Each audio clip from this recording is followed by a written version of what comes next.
Hello बच्चों, कैसे हैं आप सब। आई होप आप लोग बिल्कुल बढ़िया होंगे, बिल्कुल मजे में होंगे। तो बेटा, हम आए हैं हमारे नीट सिलेक्शन एक्सप्रेस बैच में अगला चैप्टर डिस्कशन के लिए लेके, जिसका नाम है सॉलिड स्टेट। अभी रिसेंटली हमने इसको उम्मीद हिंदी में वन शॉट में खत्म किया था। आई होप आप लोगों ने लेक्चर देखा होगा, आप लोगों को मजा आया होगा पढ़ने में। और आज हम देखते हैं कि इस पे कैसे कैसे सवाल पूछे गए हैं। ठीक है, एक एक करके चेक करेंगे सारी चीजों को। चलिए आइए, छोटा सा सेशन, जल्दी से प्रैक्टिस, एक एक करके स्टार्ट करके देखते हैं। ठीक है जी, आइए। तो आज हम करने क्या वाले हैं, टारगेट तो यार हमारा हर बार ही फिक्स होता है, हम पीवाईक्यूज की प्रैक्टिस करते हैं, है ना। ठीक है जी, बहुत बढ़िया।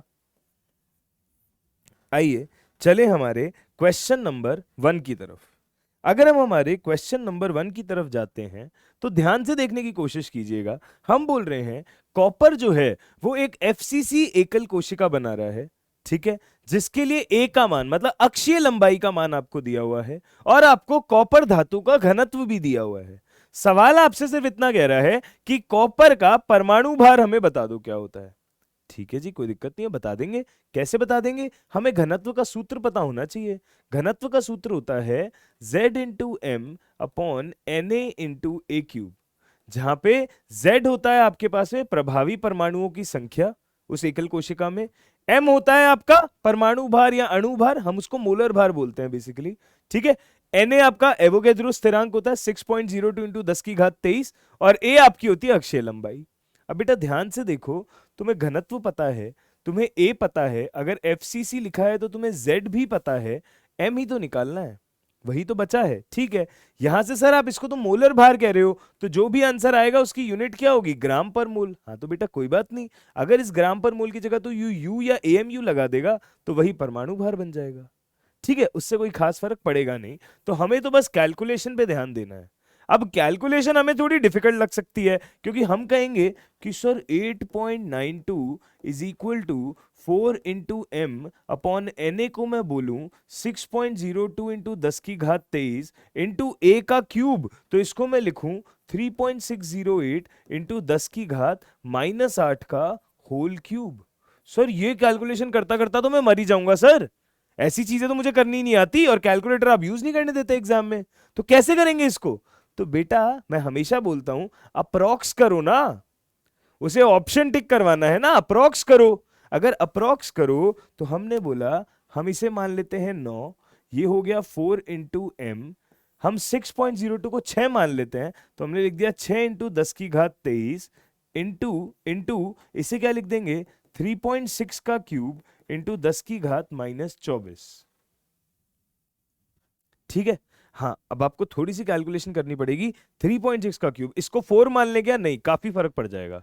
ठीक है, 3.6 का क्यूब निकाल दो और इसको सॉल्व कर दो। इसको सॉल्व करोगे तो तुम्हारा आंसर आएगा 63.1 यू।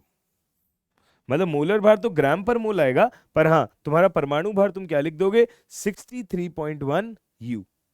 और अगर 63.1 यू लिख दोगे तो तुम्हारा बी ऑप्शन तुम्हें साफ साफ नजर आ रहा है। अब देखो इतनी सी तुम्हें कैलकुलेशन करनी होगी, क्योंकि 60, 63 और 65 ये लगभग आसपास के ऑप्शन है। अगर इसको 4 मान लिया तो कुछ का कुछ हो सकता है, तो 3.6 का क्यूब तुम्हें करके देखना पड़ेगा, बाकी तो तुम कर ले जाओगे और कोई दिक्कत है नहीं। ठीक है, इतना टाइम तो ये सवाल मांगता है तुमसे। क्लियर है क्या, कोई दिक्कत, कोई समस्या, कोई परेशानी। सही है, गुड। चलो, अगर ये सवाल समझ आता है तो ये देखो, ये तो बहुत ही आसान सवाल है, बहुत ही आसान सवाल। कह रहा है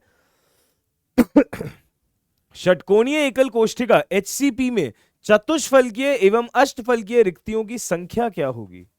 चतुष्फलकीय एवं अष्टफलकीय रिक्तियों की संख्या क्या होगी। तो बेटा जी ध्यान से देखिए, आपको एक तरीका सिखाया था मैंने क्लास के अंदर कि अगर किसी एकल कोष्ठिका में परमाणुओं की संख्या अगर n हो तो उसमें ना चतुष्फलकीय रिक्तियों का मान n होता है, और मतलब चतुष्फलकीय क्या, अष्टफलकीय रिक्ति का मान n होता है और चतुष्फलकीय रिक्ति का मान 2n होता है।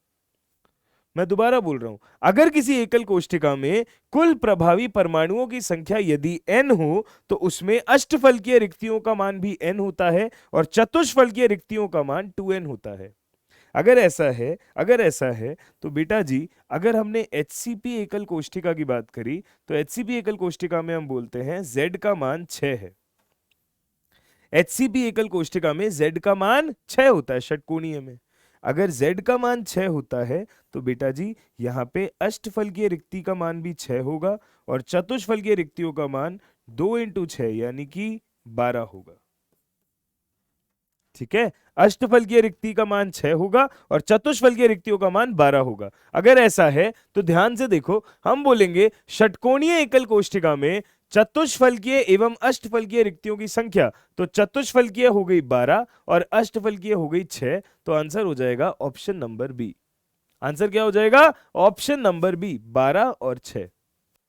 ठीक है, चतुष्फलकीय 12 और अष्टफलकीय 6। अगर ऐसी एफसीसी होता तो एन का मान या जेड का मान 4 हो जाता, तो आप कहते चतुष्फलकीय तो 8 होंगे और अष्टफलकीय 4 ही होंगे। सही है ना? बहुत बढ़िया। अगर ये क्लियर है तो आगे सुनिएगा।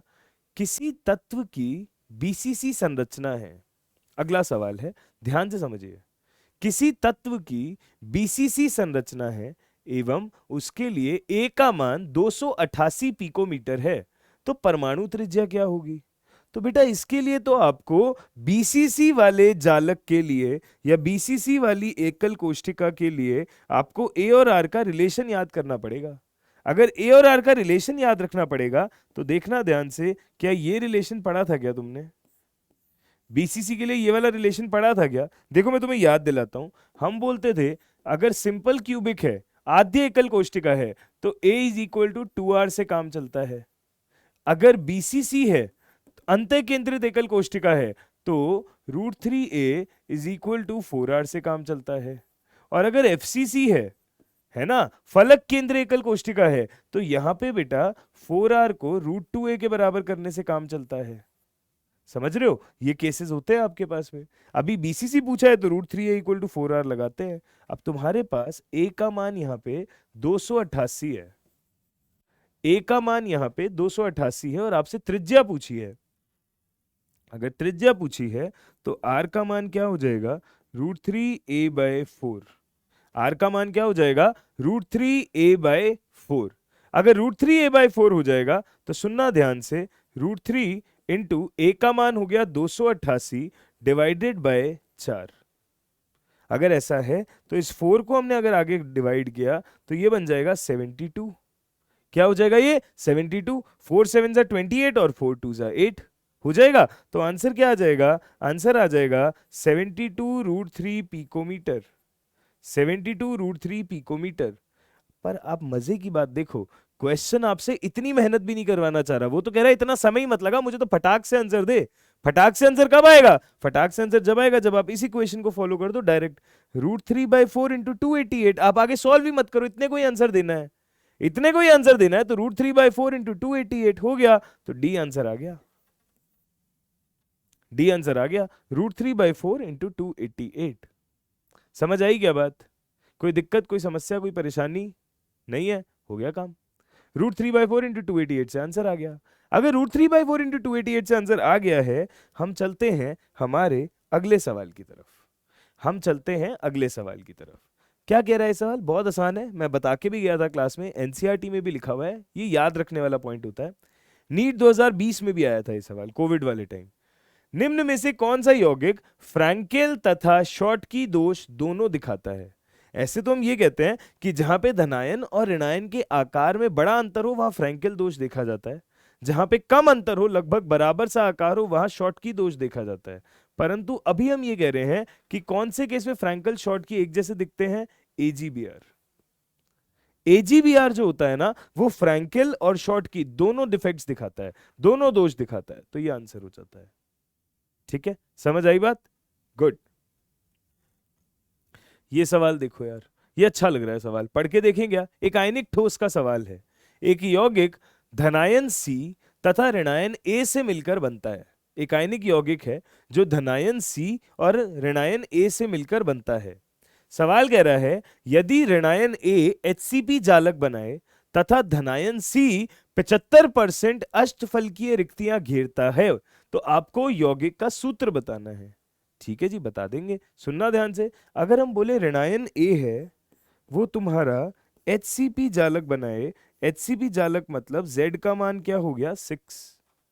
अगर HCP जालक तो Z का मान 6 हो गया, तो बेटा जी यहां पे आप बताओ मुझे अष्टफलकीय रिक्तियां कितनी हो गई 6 और चतुष्फलकीय रिक्तियां कितनी हो गई 12। अष्टफलकीय रिक्तियां हो गई 6 और चतुष्फलकीय रिक्तियां कितनी हो गई 12।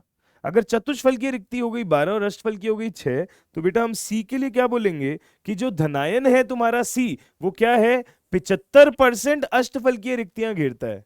अगर 75% अष्टफलकीय रिक्तियां घेरता है तो हम बोलेंगे सी क्या कर रहा है 75% घेर रहा है किसकी, अष्टफलकीय रिक्तियां।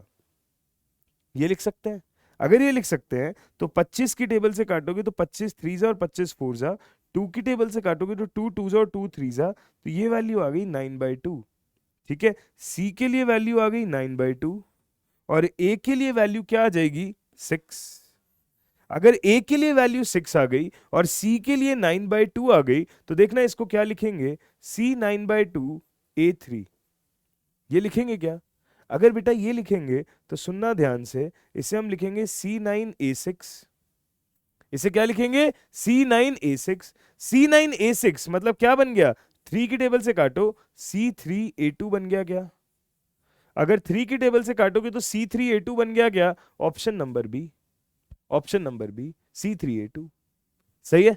ठीक है, कोई दिक्कत कोई समस्या, गुड। अगर ये बन गया है तो ये क्वेश्चन हो गया हल। अब इस क्वेश्चन पे देखते हैं। यार ये बहुत बेहतरीन सवाल है, इसमें एक डेटा मिसिंग है, मैं तुम्हें बताता हूं, बहुत ही बढ़िया सवाल है। ठीक है, क्या है पहले इसको पढ़ते हैं फिर इसको समझेंगे, पहले इसको पढ़ते हैं फिर इसको समझेंगे ध्यान से। ठीक है, एक बार आप ढंग से सवाल को पढ़ लो, ढंग से एक बार सवाल को पढ़ लो। सवाल कह रहा है आयरन लोहा कक्ष ताप पर बीसीसी संरचना बनाता है, कक्ष ताप पर बीसीसी संरचना बनाता है तथा 900 डिग्री सेल्सियस से ऊपर ताप पर एफसीसी संरचना बनाता है। जो लोहा है वो कक्ष ताप पर तो बीसीसी संरचना बनाता है और 900 डिग्री सेल्सियस से ऊपर एफसीसी संरचना बनाता है। सही है, आपको क्या करना है, आपको लोहे के घनत्व का अनुपात बताना है, लोहे के घनत्व का अनुपात बताना है। यदि यदि आपने ये माना है कि आपके पास में, यदि आपने ये माना है कि लोहे का अणुभार या परमाणु भार लिख देते हैं, लोहे का परमाणु भार तथा धातु की त्रिज्या समान हो, ये चीज यहां मिसिंग है। अब कुछ लोगों को इसका अर्थ ही नहीं समझ आता, कुछ लोग कहते हैं पता नहीं क्या लिखा हुआ है, लोग इग्नोर कर देते हैं इसको, लोग इस बात को इग्नोर कर देते हैं। मैं तुम्हें बताता हूं क्या। देखो, तुम्हें कह रहा है घनत्व का अनुपात बताओ कक्ष ताप तथा 900 डिग्री सेल्सियस पे, मतलब हम बोलेंगे 25 डिग्री सेल्सियस पे जो घनत्व है अपॉन 900 डिग्री सेल्सियस पे जो घनत्व है उसका अनुपात बताना है हमें, किसके लिए, कॉपर धातु के लिए। ठीक है, अब हमें घनत्व का सूत्र पता है अच्छे से। घनत्व क्या होता है, घनत्व बराबर होता है Z into M upon NA into ए क्यूब के। घनत्व तुम्हारा साफ साफ बराबर होता है Z into M upon NA into ए क्यूब के।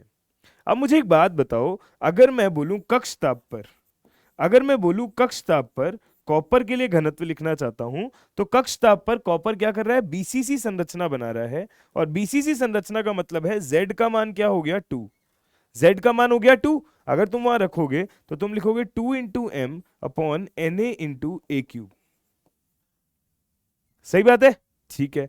तुम्हें मैंने कहा कि 900 डिग्री सेल्सियस पे बताओ, अगर मैंने कहा 900 डिग्री सेल्सियस पे बताओ, तो 900 डिग्री सेल्सियस पे कॉपर क्या करता है, एफसीसी संरचना बनाता है। एफसीसी संरचना का मतलब हो गया 4 into M upon NA into ए क्यूब। ये बन गया 4 into M upon NA into ए क्यूब। अब अगर तुम दोनों घनत्वों का अनुपात लोगे, अगर तुम दोनों घनत्व का अनुपात लोगे 25 डिग्री अपॉन 900 डिग्री वाला, तो हमारे पास क्या आएगा, हम बोलेंगे ऊपर वाले केस को है 2m अपॉन NA इंटू ए cube, 2m upon NA into ए क्यूब, और नीचे वाले केस में हो जाएगा 4m अपॉन NA इंटू ए क्यूब। अब अगर हम इसे काट पीट के कुछ सॉल्व करने की कोशिश करेंगे तो NA इंटू ए क्यूब से NA इंटू ए क्यूब कैंसिल, m से m कैंसिल, आंसर आ गया 2/4, ये आ गया 1/2, और आपको ऑप्शन में दिख गया है 1/2, सी ऑप्शन, आप आंसर टिक कर दोगे। पर बेटा ये जो चीज तुम कर रहे हो ना, ये सरासर गलत है, सरासर गलत है। और मैक्सिमम बच्चे जल्दबाजी में आंसर 1/2 ही करके आते हैं, क्योंकि हम सवाल को समझे ही नहीं ढंग से। सवाल को समझना भी तो जरूरी है। सवाल की लैंग्वेज तो देखो वो क्या कह रहा है, सवाल की लैंग्वेज देखो ध्यान से। सवाल कह रहा है कि आयरन के लिए एक बात समझो ध्यान से, कि लोहे का परमाणु तथा धातु की त्रिज्या, लोहे का परमाणु भार तथा धातु की त्रिज्या समान है। अगर धातु की त्रिज्या समान है, मतलब सवाल तुम्हें ये साफ साफ कह रहा है कि रेडियस जो है कॉपर की 25 डिग्री सेल्सियस पे, ये बराबर है रेडियस कॉपर की 900 डिग्री सेल्सियस पे। पर तुम ये क्यों भूल रहे हो बार बार कि यहाँ पे बीसीसी संरचना है और यहाँ पे एफसीसी संरचना है, और आपके घनत्व के सूत्र में ए लगता है ना कि आर। और बीसीसी हो या एफसीसी, आर और ए के बीच का रिलेशन अलग होता है। अगर आर और ए के बीच का रिलेशन अलग होता है तो हम बोलेंगे कि 25 डिग्री सेल्सियस पे जो ए है वो कैसे लिखा जाएगा, हम बोलेंगे √3a is equal to 4r। ठीक है। और अगर हम 900 डिग्री सेल्सियस पे बात करेंगे तो फॉर्मूला होता है 4r is equal to √2a, है ना। तो आप बोलोगे √2a जो आपका 900 डिग्री सेल्सियस पे है, ये किसके बराबर होगा, 4r। 4r बोले तो 4 इंटू आर कॉपर। तुम्हारा आर कॉपर सेम है बट ए तो अलग अलग आ रहा है ना दोस्त, देखना ध्यान से। यहां पे आप बोलोगे कि भाई साहब हम 25 डिग्री सेल्सियस पे जो ए आ रहा है उसे क्या लिखेंगे, हम लिखेंगे 4 into R copper divided by √3। और इसी तरीके से जो 900 डिग्री सेल्सियस पे ए आ रहा है उसे हम क्या लिखेंगे, 4 into R copper divided by √2। तो ये चीजें भी तुम्हें एक्सप्रेशन में शामिल करनी होगी। तुम ए क्यूब से ए क्यूब काट नहीं सकते हो, क्योंकि त्रिज्या का मान बराबर है, अक्षीय लंबाई का मान बराबर नहीं है। बीसीसी और एफसीसी के लिए अलग होता है। अगर ये अलग होता है तो अब हम ढंग से अगर डेंसिटी की कैलकुलेशन करें, अगर हम ढंग से अब घनत्व की कैलकुलेशन करें, तो सुनना ध्यान से, 25 डिग्री सेल्सियस वाले फॉर्मूले को मैं क्या लिखूंगा, 2 into M upon N A into 25 degree वाला ए, यानी कि 4 into R copper divided by √3 का होल क्यूब। इसी प्रकार अगर आप 900 डिग्री सेल्सियस वाले के लिए कैलकुलेशन करोगे तो वैल्यू क्या आएगी आपके पास में, 4 into M upon N A into A cube. A cube क्या हो जाएगा, 4 into R copper divided by √2 का होल क्यूब। ठीक है, ये बन गया और ये बन गया। अगर ये बन गया तो अब इसको सॉल्व करते हैं। जब हम इसको रेशियो लेके सॉल्व करेंगे,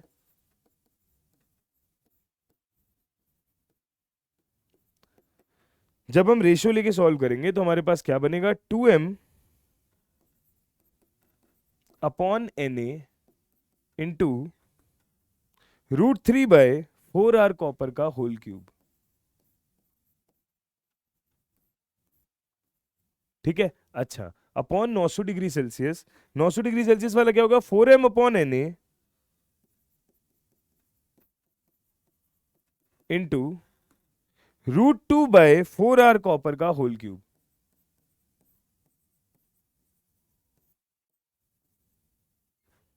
सही है। अगर ये है हमारे पास तो m से m कैंसिल, na से na कैंसिल। अगर ऐसा हो गया है तो अब सुन लो, इसको लिख दो यहां पे ध्यान से। ये तो 2/4 हो गया, इस वाले पार्ट को तो मैंने लिख दिया 2/4। अब इस वाले पार्ट को सॉल्व करें तो √3 का क्यूब होता है 3√3, ठीक है, अपॉन 4 का क्यूब इंटू कॉपर की त्रिज्या का क्यूब इंटू इसको √2 के क्यूब को लिखते हैं 2√2, और ऊपर हम लिखेंगे 4 का क्यूब इंटू कॉपर की त्रिज्या का क्यूब। अब त्रिज्या बराबर है, 4 का क्यूब बराबर है, इसे काट दो, कोई दिक्कत ही नहीं है।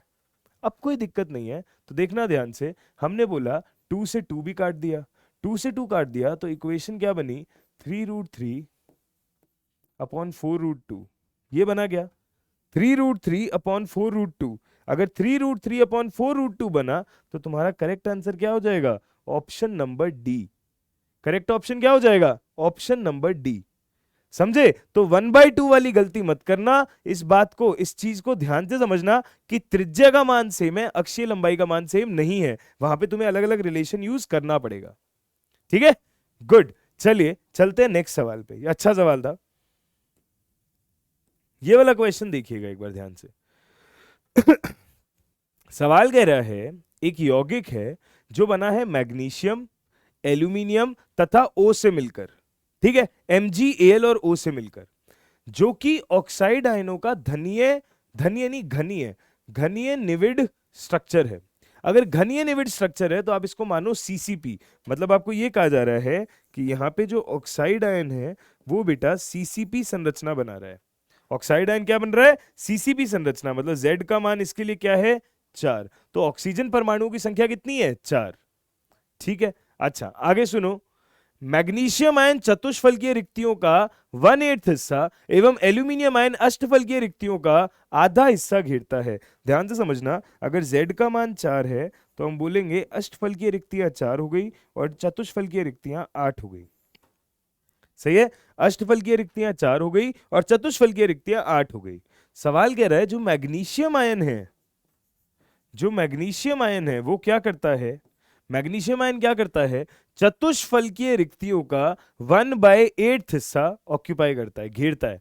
चतुष्फलकीय रिक्तियों का 1/8 हिस्सा, यानी कि Mg+2 की संख्या हो गई 1। और जो आपका एल्यूमिनियम आयन है, जो आपका एल्यूमिनियम आयन है वो क्या करता है? वो बेटा अष्टफलकीय रिक्तियों का आधा हिस्सा घेरता है।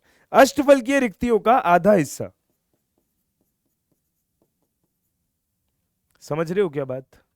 ध्यान से समझ लो। सवाल कह रहा है ऑक्साइड आयन तो तुम्हारा CCP बनाता है, ऑक्साइड आयन तो तुम्हारा CCP बनाता है, CCP बनाता है, FCC होता है CCP भी, बस उसको लिखने का तरीका अलग हो गया है। Z का मान तो 4 ही रहेगा। अष्टफलकीय रिक्तियां 4 हो जाएंगी और चतुष्फलकीय रिक्तियां 8 हो जाएंगी। अगर ये हो गई है तुम्हारे पास तो अब आता है मैग्नीशियम आयन। मैग्नीशियम आयन चतुष्फलकीय रिक्तियों का 1/8 हिस्सा घेर रहा है। चतुष्फलकीय रिक्तियां 8 है, उसका 1/8 हिस्सा हो गया। और जो तुम्हारा एल्यूमिनियम आयन है वो अष्टफलकीय रिक्तियों का आधा हिस्सा घेर रहा है। अष्टफलकीय रिक्तियां 4 है, उसका आधा हिस्सा आ गया। ठीक है जी, तो फॉर्मूला क्या बनेगा? फॉर्मूला बनेगा Mg1 एल्यूमिनियम 2 ऑक्सीजन 4। फॉर्मूला बन गया MgAl2O4। MgAl2O4 मतलब D option, MgAl2O4 D option. Clear है? पक्का समझ आई क्या बात? आसान सवाल था, बस चीजों को अरेंज करना आना चाहिए, आपको घबराना नहीं है। सूत्र वाले सवाल बहुत फेमस हैं, ये कई बार आते रहते हैं, अपने को आने चाहिए इनको सवाल को करना। ठीक है, इंपॉर्टेंट सवाल होते हैं, जितना अच्छे से करोगे उतना बढ़िया होगा हमारे लिए। ठीक है, चलिए अगले क्वेश्चन पे चलते हैं। अब ये वाला सवाल देखो, कैल्शियम फ्लोराइड की आयनिक संरचना जिसे हम कहते हैं फ्लोराइड स्ट्रक्चर, उसमें आपको बताना है कैल्शियम आयन और फ्लोराइड आयन की समनव्य संख्या क्या होगी। तो बेटा हमेशा ध्यान रखिएगा, फ्लोराइड स्ट्रक्चर जो होता है वो बनता है CaF2 से। ऐसे तो हमने रूल सेट किया हुआ है कि जो आयनिक ठोस होते हैं उनके अंदर ऋणायन जो होता है वो ज्यादातर बड़े साइज का होता है, तो वो जालक बनाता है, और जो धनायन है वो रिक्तियों को घेरता है।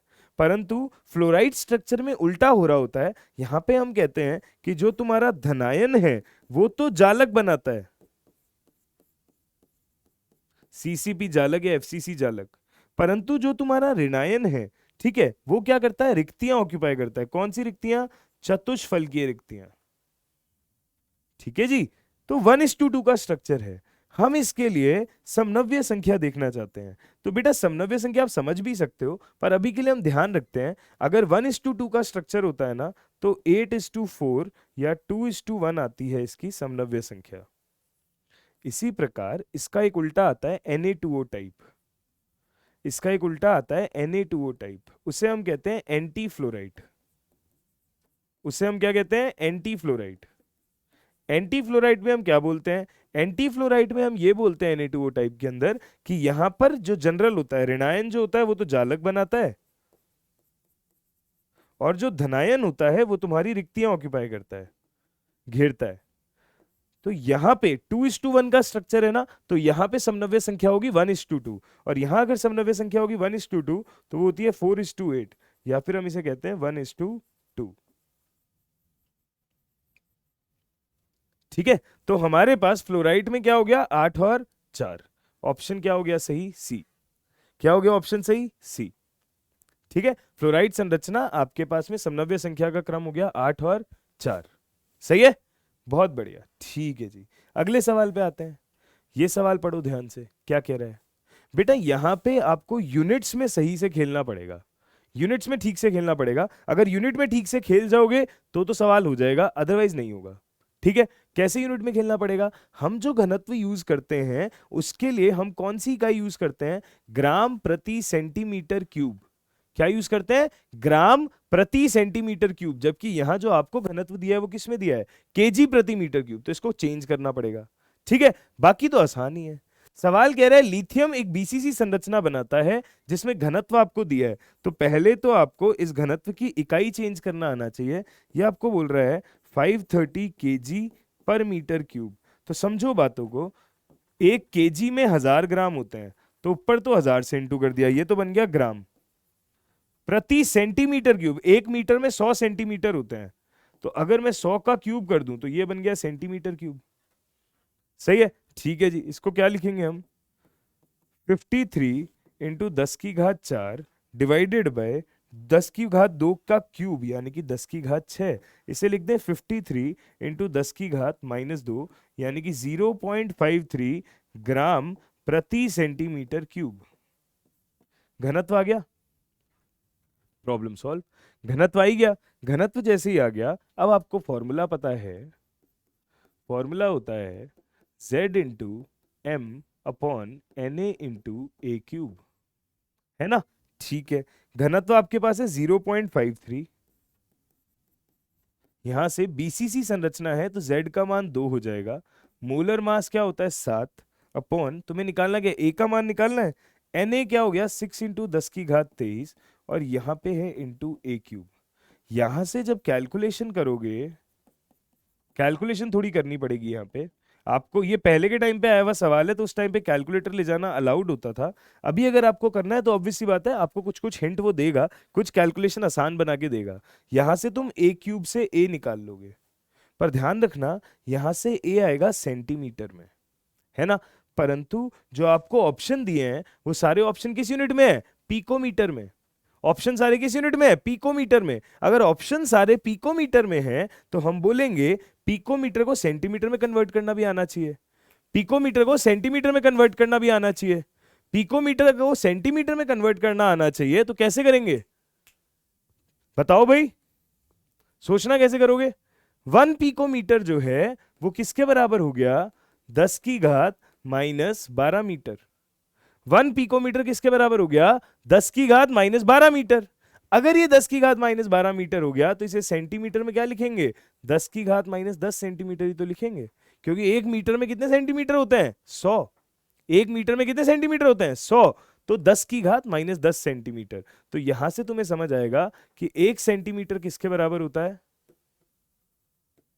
10⁻10 पिकोमीटर के। 1 सेंटीमीटर किसके बराबर होता है? 10⁻10 पिकोमीटर के। यहां से जब सब सॉल्व कर कुरा के तुम पहुंचोगे तो तुम्हारा आंसर आएगा ऑप्शन नंबर सी, 352 पिकोमीटर। ठीक है, आई नो थोड़ा कैलकुलेशन वाला सवाल है। अगर ये पेपर में आता है तो इस सवाल को छेड़ना नहीं है शुरुआत में, क्योंकि अगर इसी में घुस गए तो मैं लगेगा इजी सवाल है, कर दूं कर दूं कर दूं, कैलकुलेशन में इतना टाइम चला जाएगा, इतने में जो 5 सवाल और कर सकते थे बॉटनी के या जूलॉजी के वो रह जाएंगे। ठीक है, तो ऐसे सवालों को लास्ट के लिए रखो, जब सब हो गया है जब करो। अगर कैलकुलेटर नहीं दिया है तो, और कैलकुलेटर दिया है तो फटाफट हो ही जाएगा, फिर तो कोई दिक्कत नहीं है। सही है, ठीक है जी, आगे बढ़े। चलो, अगर यहां तक हमारी बात बन गई है तो हम चलते हैं अपने अगले सवाल पे। अगला सवाल क्या कह रहा है? बीसीसी एकल कोष्ठिका में रिक्त स्थान कितना होगा? तो बेटा रिक्त स्थान का क्या मतलब है? तुम्हें यह पता है कि बीसीसी में संकुलन क्षमता कितनी होती है? तो बीसीसी संरचना में, बीसीसी में संकुलन क्षमता होती है 68%। यानी कि तुम्हारे जो परमाणु हैं वो अगर बीसीसी संरचना बनाते हैं तो 68% जगह घेरते हैं। तो खाली जगह कितनी रह जाती है? 32%। अगर 32% खाली रह जाती है तो आपका आंसर क्या हो जाता है? ए। आपका आंसर क्या हो जाता है? ए। ठीक है, चलो। एक धातु घनीय संरचना में क्रिस्टलीकृत होता है जिसमें ए का मान है 361 पिकोमीटर। यदि एकल कोष्ठिका में 4 परमाणु हैं तो परमाणु की त्रिज्या क्या होगी?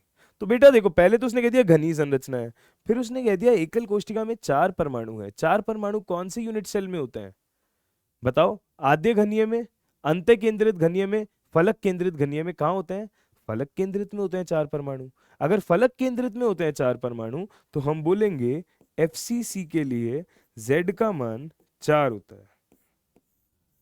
FCC के लिए Z का मान 4 होता है और A का मान आपको दिया हुआ है 361 पिकोमीटर और आपसे पूछी क्या है? त्रिज्या पूछी है, वो भी पिकोमीटर में। तो FCC वाला फॉर्मूला लगा दोगे, 4R किसके बराबर हो जाएगा? √2A के। 4R किसके बराबर हो जाएगा बेटा? √2A के। अगर 4R बराबर हो गया √2A के तो यहां से हम बोलेंगे कि जो आपका R का मान है वो क्या आएगा? √2A/4 के बराबर। इसे आप लिख दोगे √2 इंटू 361, लगभग 360 मान लेंगे एक बार आंसर निकालने के लिए। इसे मान लिया 90, 4 की टेबल से कट के, ठीक है। 90 इंटू √2, इसे हम क्या लिखेंगे? 90 इंटू 1.4 लिखेंगे, ठीक है जी। 90 को 14 से मल्टीप्लाई करना, क्या आएगा बताओ? 14 9 सा क्या होता है? 1260।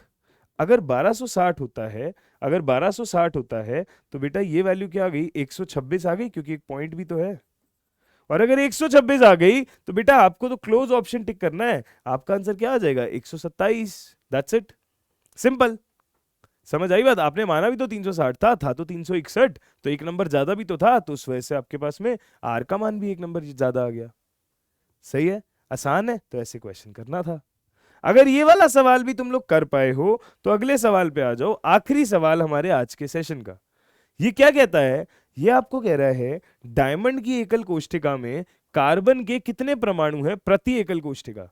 तो बेटा डायमंड तो पूरा ही कार्बन से बनता है, तो सारी कार्बन कार्बन होंगे। पर आपको मैंने एक खास बात बताई थी जब पढ़ाया था, अगर आपने मेरा वन शॉट अटेंड नहीं भी किया है तो अभी सुन लो। डायमंड की जो संरचना होती है वो बेटा आयनिक ठोस जैसी होती है। कैसी? ZnS वाली, ZnS जैसी। जैसे हम बोलते हैं कि यहां पे सल्फाइड आयन तो CCP बनाता है जालक, और जिंक आयन जो है तुम्हारा वो ऑल्टरनेट टेट्राहेड्रल वॉइड, ऑल्टरनेट चतुष्फलकीय रिक्तियों को घेरता है, एक छोड़ के एक, एक छोड़ के एक, एक छोड़ के एक। तो ठीक उसी प्रकार डायमंड के अंदर कार्बन जो होते हैं वो कुछ कार्बन तो आपके क्या करते हैं? CCP जालक बनाते हैं। कुछ कार्बन तो आपके क्या करते हैं? CCP जालक बनाते हैं। और कुछ कार्बन जो होते हैं आपके वो क्या करते हैं? आपके ऑल्टरनेट चतुष्फलकीय रिक्तियों को घेरते हैं। अगर कुछ चतुष्फलकीय को घेरते हैं, कुछ CCP जालक बनाते हैं, तो बेटा जी हमें क्या करना पड़ेगा? हम बोलेंगे कि Z का मान निकाल देते हैं। अगर CCP जालक बनाते हैं कुछ कार्बन तो हम बोलेंगे Z का मान हो गया 4, और कुछ कार्बन आपकी चतुष्फलकीय रिक्तियां घेरते हैं। तो बेटा अगर Z का मान 4 है तो चतुष्फलकीय रिक्तियां 8 होगी। अगर चतुष्फलकीय रिक्तियां 8 होगी, ये उसमें से ऑल्टरनेट ही घेर रहा है, मतलब आधी तो घेर रहा है। 8 में से कितनी घेर रहा है? केवल 4। अगर 4 घेर रहा है तो कुछ कार्बन तो तुम्हारे CCP जालक में है और कुछ कार्बन तुम्हारे 4 रिक्तियों पे हैं। तो बेटा कुल आपके कितने हो गए? 8। कुल आपके एक एकल कोष्ठिका में कितने हो गए? 8। तो आपका आंसर क्या हो जाएगा? Option B. जैसे तुम यहां कहते हो सल्फाइड आयन CCP जालक बना रहा है तो इसके लिए Z का मान 4 और ये ऑल्टरनेट टेट्राहेड्रल वॉइड ऑक्यूपाई कर रहा है। टोटल तो चतुष्फलकीय रिक्तियां 8 हैं, पर ये आधी तो ऑक्यूपाई कर पाएगा, तो ये भी 4। तो 4 ये और 4 ये। बस ये आयनिक ठोस था तो हमने कह दिया 4:4 है। ये तुम्हारे पास में सहसंयोजी था तो हमने कह दिया 4 इसके और 4 इसके। एक एकल कोष्ठिका में कुल कितने हो गए? 8। समझ में आई क्या बात? चलो जी, तो इसके साथ में बेटा हमने हमारा एक और चैप्टर खत्म किया प्रॉपर PYQ के डिस्कशन के साथ में। ठीक है, आई होप आपको ये चैप्टर आसान लग रहा होगा, फील आ रही होगी सवाल करने में। आप और प्रैक्टिस करना और अच्छे से इसकी तैयारी करो। हम लोग मिलते हैं अगले सेशन में एक नए चैप्टर के साथ। तब तक के लिए thank you so much, take care, have a great day, bye bye.